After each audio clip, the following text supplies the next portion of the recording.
जब तुलसीदास जी का विवाह संपन्न हुआ तब वे अपनी पत्नी के मोह में ऐसे डूबने लगे कि उन्हें अपनी पत्नी के सिवा कुछ दिखता ही नहीं था और वे अपनी पत्नी के बिना एक पल भी नहीं रह सकते थे।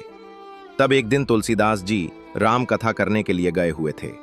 तब उनकी पत्नी उन्हें बिना बताए मायके चली गई और जब ये बात उन्हें पता चली तो वे अंधेरी रात को तेज आंधी तूफान बारिश में अपनी पत्नी के मोह में अंधे होकर उनसे मिलने के लिए घर से निकल गए और रास्ते में एक नदी जिसमें बाढ़ आ चुकी थी उसमें एक बहती हुई लाश को लकड़ी समझकर उस नदी को पार कर गए और एक मरे हुए सांप को रस्सी समझकर उस पर चढ़कर अपनी पत्नी के कमरे में पहुंच गए।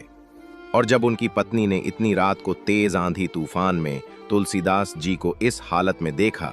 तो वे अत्यंत क्रोधित हुईं और तुलसीदास से कहती हैं, इस तरह आपको यहाँ दौड़कर आते हुए आपको लज्जा नहीं आई? ऐसे प्रेम का क्या तात्पर्य? अगर आप इतना ही प्रेम राम जी से करते तो आज आप साक्षात प्रभु श्री राम को पा लेते, आपको आपके जीवन का उद्देश्य मिल जाता। और तब रत्नावली की बात से तुलसीदास जी बहुत प्रभावित हुए और उन्हें अपनी गलती का एहसास हुआ और उन्होंने गृहस्थ आश्रम का त्याग कर संन्यास लेने का निर्णय लिया और अपने जीवन को राम जी की भक्ति